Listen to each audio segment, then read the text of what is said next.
একদিন পৃথিবী হঠাৎ কেঁপে উঠবে। মানুষ বুঝতেই পারবে না কি হচ্ছে। আকাশ ছিঁড়ে যাবে, সূর্য কাছে চলে আসবে, তার তাপে মানুষের মাথা পুড়ে যাবে। সমুদ্রের পানি ফুটতে ফুটতে আগুনে পরিণত হবে। পাহাড়গুলো ধ্বংস হয়ে তুলোর মতো উড়ে যাবে। তারপর কবরগুলো ফেটে যাবে, সবাই জীবিত হয়ে উঠবে। তখন কেউ চিনবে না কাউকে। বাবা তার ছেলেকে ভুলে যাবে, মা তার শিশুকে ফেলে দেবে। প্রত্যেকে শুধু বলবে, আজ আমি কিভাবে বাঁচব? মানুষকে হাসরের ময়দানে জমা করা হবে। সূর্য হবে মাথার উপরে, আর ঘামে সবাই ডুবে থাকবে। কেউ হাঁটু পর্যন্ত, কেউ বুক পর্যন্ত, আবার কেউ পুরো ঘামে ডুবে যাবে। যাদের নেক আমল বেশি তারা নিরাপদ থাকবে, কিন্তু যারা পাপ করেছে তাদের মুখ কালো হয়ে যাবে। তাদের বলা হবে, তোমরা জাহান্নামের দিকে যাও। সেই আগুন গর্জন করতে করতে সামনে আসবে, মানুষ কাঁপতে থাকবে।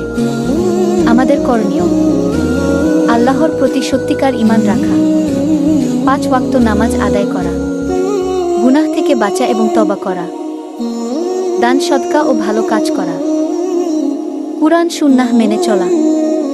কারণ সেদিন ধনসম্পদ, পরিবার, পদমর্যাদা কিছুই কাজে আসবে না। শুধু নেক আমলই আমাদের রক্ষা করবে। প্রিয় ভিউয়ার্স, কিয়ামতের এই দৃশ্য একদিন সত্যি ঘটবে। আমরা সবাই সেই দিনের জন্য প্রস্তুত হচ্ছি তো?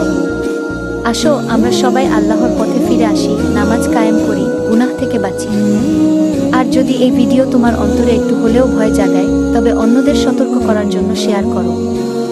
সাবস্ক্রাইব করে পাশে থেকো। ইনশাআল্লাহ আমরা একসাথে আল্লাহর পথে চলার চেষ্টা করব।